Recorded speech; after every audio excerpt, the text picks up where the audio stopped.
dernier jour. C'est ton dernier jour? Oui, c'est le dernier jour. Ah mais oui. Johan, c'est ça?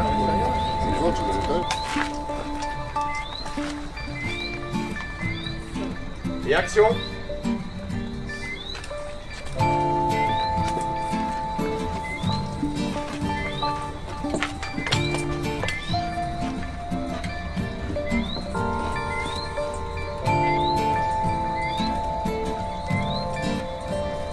On bloque de votre côté s'il vous plaît. Ok, merci, reçu. Un instant d'instruction. Et action.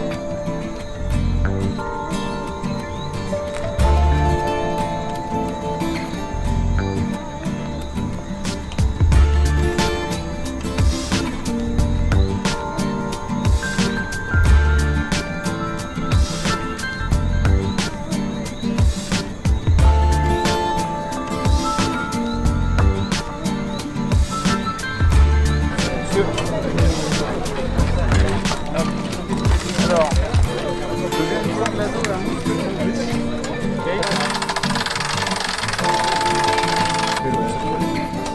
non, mais c'est la hauteur qui est dangereuse. Ouais, d'accord. Avec une caméra en haut. Ça tourne. T'es dedans, François. Sors. Voilà. et action.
Les piétons, il y a le Canada.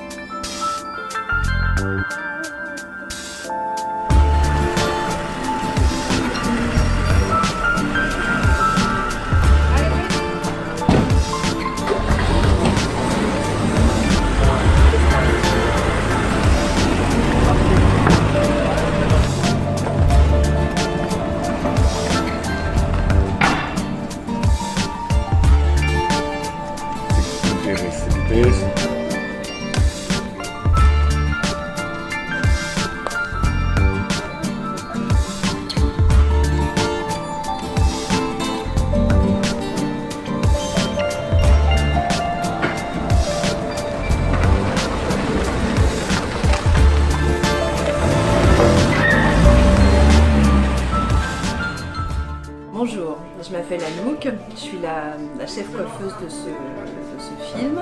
Mon gros souci, c'est la figuration. Pour la bonne raison qu'à l'heure actuelle, avec toutes les coupes des jeunes gens, type footballeurs, toutes ces découpes, c'est très compliqué pour nous parce que c'est typiquement les années 2000, 2015, 2016 plus exactement, et on est en 1962 pour une bonne partie du temps. Voilà, donc il faut gommer ça, il faut masquer ça, il faut voilà. Donc on a recours à des pigments pour recréer des cheveux là où il n'y en a pas. C'est un sacré challenge parce que c'est un peu une saga, ça se passe sur 50 ans. Donc on a beaucoup de changements d'époque, mais on ne travaille pas dans la continuité, c'est-à-dire qu'un jour on est en 1962, et le lendemain on est en 67, et le surlendemain on peut être et de nouveau en 62, et en 2015, et en 81. Donc il faut qu'on s'adapte et qu'on ait tout le temps la bonne longueur, la bonne coiffure. Mon père étant d'origine guadeloupéenne, je suis ravie de travailler sur l'île de mon père, c'est la première fois que ça m'arrive. grâce à Eloa Prod, une production avec qui je travaille assez souvent, j'ai travaillé beaucoup en Martinique, j'en étais déjà fort ravie, mais là je suis assez fière, j'aimerais qu'il soit du monde parce que j'imagine à peu près sa réaction s'il m'avait vu travailler, même tout à côté de chez lui, j'imagine un peu le voisinage qui serait venu pour voir la fille coiffeuse. On a des perruques, et pour Samuel, donc le rôle masculin principal, j'ai eu recours aux cheveux de mon compagnon qui a l'âge plus ou moins de Samuel, du Samuel de Memorial Act. Et petite anecdote un peu rigolote, il y a 2 mois mon compagnon me dit faut que tu me coupes les cheveux, j'ai les cheveux trop longs. Je dis écoute, j'ai vraiment pas le temps, j'étais déjà sur la préparation de ce film, j'ai vraiment autre chose à faire.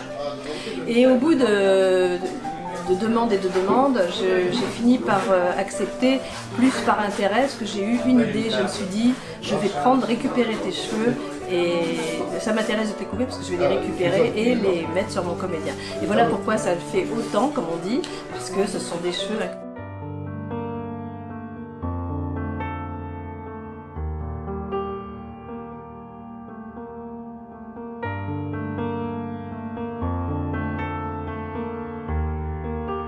En faisant des recherches pour développer le scénario et créer une montée dramatique, j'ai découvert que le Bumindum était quelque chose d'assez tabou dans les familles antillaises. J'ai rencontré beaucoup de comédiens d'une génération qui a suivi celle de ses parents venus par le Bumindum, et tous reconnaissaient qu'ils étaient très touchés par le sujet parce que dans leur famille c'est totalement tabou, personne n'en parle, il y a une certaine honte à dire qu'ils sont venus par le Bumindum et que c'est comme ça qu'ils ont trouvé du travail en France, se sont installés en France. Et ça m'a vraiment surpris. Et j'ai trouvé aussi intéressant de lier l'histoire au Memorial Act qui venait d'être terminé, pour terminer sur une sorte, c'est pas un hommage, non, mais sur la prise de conscience qu'il y a un esclavage moderne qui se perpétue dans le monde entier, de façon totalement différente, de façon très tribale, par exemple en Mauritanie, au Sud-Soudan, ou alors de façon très occidentale dans les pays riches où on prend des bonnes dont on confisque les passeports, ou des ouvriers que l'on fait travailler en retirant les passeports, comme les Philippins, qui sont une main-d'œuvre extrêmement exploitée dans le monde entier, dans tous les chantiers importants. Et je trouvais intéressant de terminer le film là-dessus, voilà, parce que ça élargissait. On part d'une famille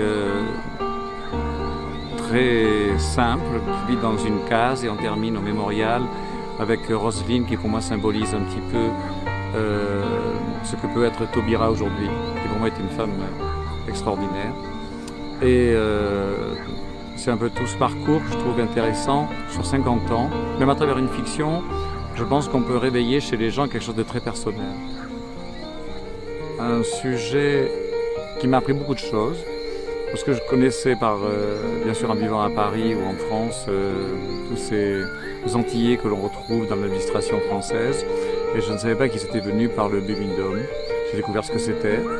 J'ai découvert aussi ce qu'on avait pu leur faire subir comme moyen de recrutement, avec des rendez-vous avec des bourgeois qui venaient choisir des bonnes dans des maisons spécialisées pour les jeunes filles qui apprenaient à faire le ménage, la vaisselle près de Paris.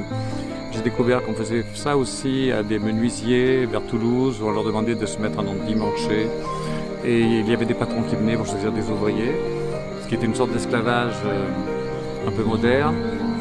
En plus, c'est vrai que c'est un sujet qui n'est pas policier, et c'est un sujet qui fictionne tout de suite. Quand je vois des images dans les cannes à sucre avec des costumes, c'est vraiment extraordinaire à faire. Et c'est vrai que par rapport aux films policiers aujourd'hui, c'est très agréable d'avoir des gens qui ne portent pas de revolver, qui ne sont pas dans un suspense et qui sont dans une sorte de quotidien. Et si leur quotidien devient aussi excitant et dangereux que quelqu'un qui est poursuivi par un tueur, je trouve ça très excitant pour moi à filmer, ça c'est sûr. Parce qu'on est sur des choses beaucoup plus sociales et c'est plus un enjeu d'attirer, de garder des spectateurs en jouant là-dessus. Ça m'a très intéressé parce que je pense qu'on est tous un peu immigrés de quelqu'un. Moi je viens de Périgord, j'habite à Paris et on peut toujours sentir quand on n'avez pas la carte, qu'on n'est pas du milieu, que vous venez d'un endroit qui n'est pas celui de tout le monde, voilà, des gens qui sont nés dedans.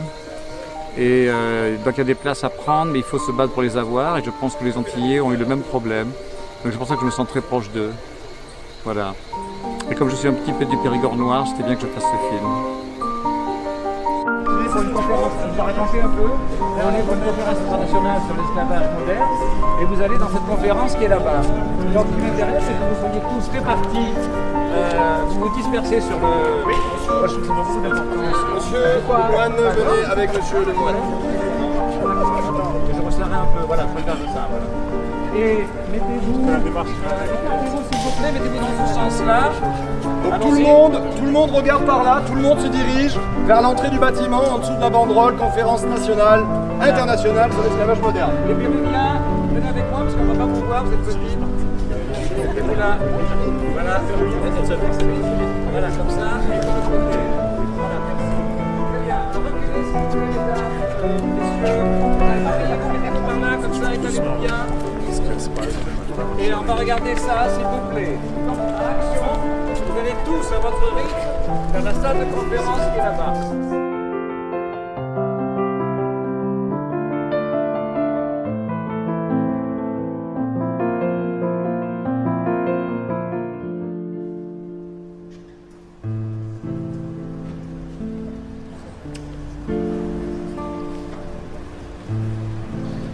Très bien. Allons-y. Auteur.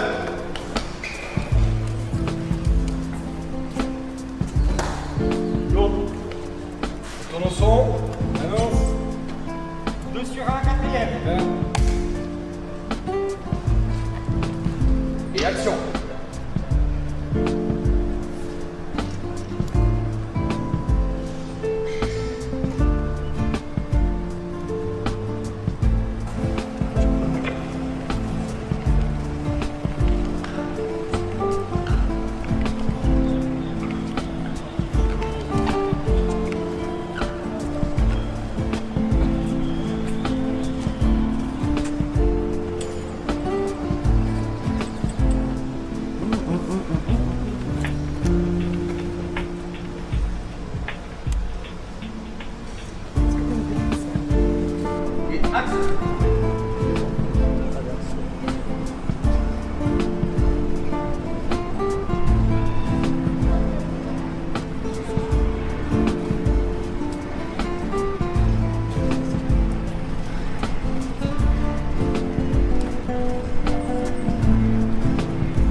donne leur indépendance aux Antilles.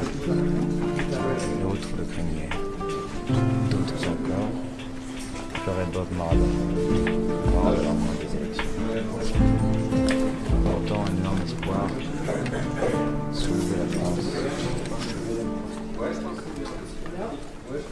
Ok, et Action.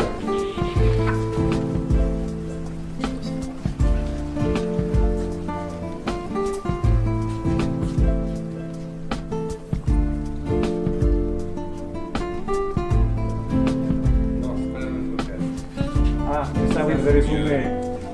Revoyons alors peut-être. Pardon? Non, revoyons-la de nouveau. Trop long. Tu vois, je ne veux pas m'embarrasser dans ce coup. Enfin, de les raccords, si tu veux, tu vois. Dans l'idée.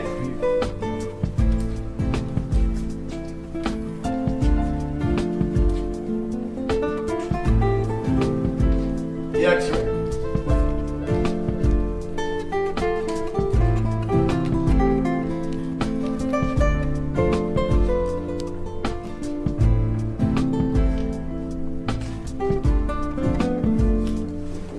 Comme si je ne peux pas respirer. Vous allez respirer. Je peux y aller, ok? Attention. Je commence dans la porte du coup. Oui, direction, tu peux peut-être commencer comme ça, avec nous, et on passe dans la porte, tu vois, je sais pas. D'accord, c'est des... Tu vois Hervé? Oui, c'est moi. On peut peut-être démarrer sur dans la manche avec peut-être du flou, si tu veux, tu vois. Oui, oui, c'est le mouvement que tu dois pas tout ici. C'est ça, pour battre un peu. Tu vois, entre son mouvement et le truc.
le monde.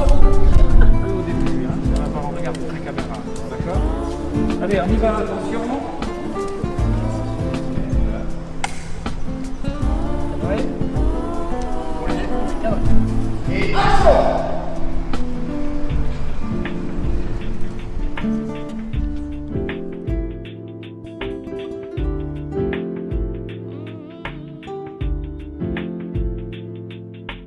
Thank you.